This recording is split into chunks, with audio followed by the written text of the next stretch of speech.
What's going on, guys? Welcome back to WWE Network and Show, where I, Graham G. and Matthews, break down all the original content I watch on the WWE Network and on Peacock. And today we're talking the March 25th, 2023 edition of the SmackDown LowDown. Matt Camp, Jackie Redmond in the studio, breaking down a strong show from SmackDown on Friday night, opening up the episode, replaying the Mysterio segment from SmackDown, that great angle with Ray finally hitting Dominic. Awesome stuff to set up the WrestleMania match for next weekend.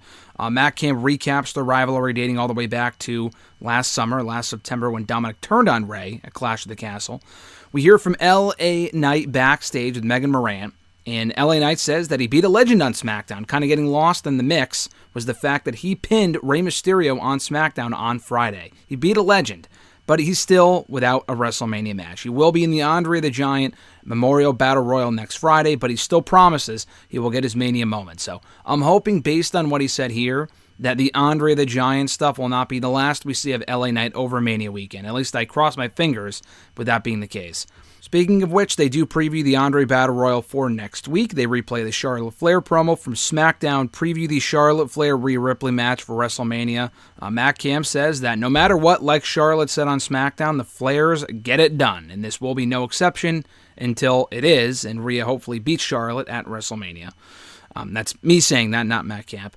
They recap the Natalya Shotzi win over Lacey Evans and Xia Li in tag team action, qualifying them for the Women's WrestleMania Showcase match for Mania next weekend. They're interviewed backstage afterward, are Natalya and Shotzi. Natalya says that they're still in the process of coming up with a team name currently. Shotzi says that WrestleMania are where dreams come true. This is what they work for all year, and they're glad Ronda Rousey and Shayna Baszler were added to the match at WrestleMania so they can get their hands on them as well. In the studio, they speculate other teams maybe being added. I think Carmella and Chelsea Green will be the last team added, hopefully anyway, because they work really well together as partners. They recap the Cody Rhodes-Ludwig Kaiser matchup that was set up on the SmackDown LowDown last week. Really good match to open up SmackDown. They replay the post-match promo, setting up Cody and Solo Sikoa, which they hyped from Monday's Raw. They recap the KO show that closed out SmackDown on Friday. Matt Camp says that KO and Sami got a wake-up call in the form of that attack from the Usos to close out the show. They got to be fully focused going into WrestleMania. They got to be on the same page. They recap the Gunther-Butch match, and Matt Camp acknowledges the history between the two. Backstage, Imperium is interviewed by Megan Morant.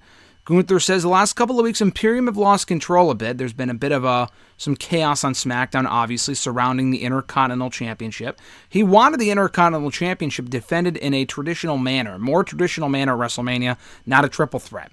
He praises Ludwig's performance against Cody on SmackDown, and that will continue. They will not stop doing it their way and doing it for the honor and the heritage of the sport. In the studio, previewing the triple threat match between Gunther, Sheamus, McIntyre for the Intercontinental Championship next weekend. Matt Camp acknowledges that Gunther actually just surpassed the reign of Greg the Hammer Valentine. I don't know what the days were on that, but that's another reign that Gunther has since beat. And come WrestleMania weekend next weekend, he will have reached 300 days as Intercontinental Champion. And he calls this Gunther's toughest test to date. So that was about it for the SmackDown LowDown for March 25th, 2023. Pretty standard show here. Nothing really out of the ordinary about the interviews, but good to hear from LA Knight, Natalya and Shotzi. Fine promo for what it was. Gunther and Imperium, fine promo as well. Decent SmackDown LowDown as we head into WrestleMania weekend. My reviews will be all over the place. I mean, these were obviously delayed as well, but I'll be in LA starting tomorrow, WrestleMania week, for all the WrestleMania week festivities. So my reviews and stuff like that will be delayed, so just keep an eye out for that. SmackDown, the Raw Talk review, it should be up on Tuesday. I don't know. Again, it's really more a matter of when I can get around to watching it and reviewing it and whatever. I'll be busy all week. SmackDown LowDown review, again, I'll try to have it up next weekend. That would be the point before Mania, but I'm just not sure if I'll have the time to watch it and review it before I head out, so we'll see. That being said, guys, enjoy WrestleMania week. I'm Graham G. and Matthews, and I'll catch your ass down the road.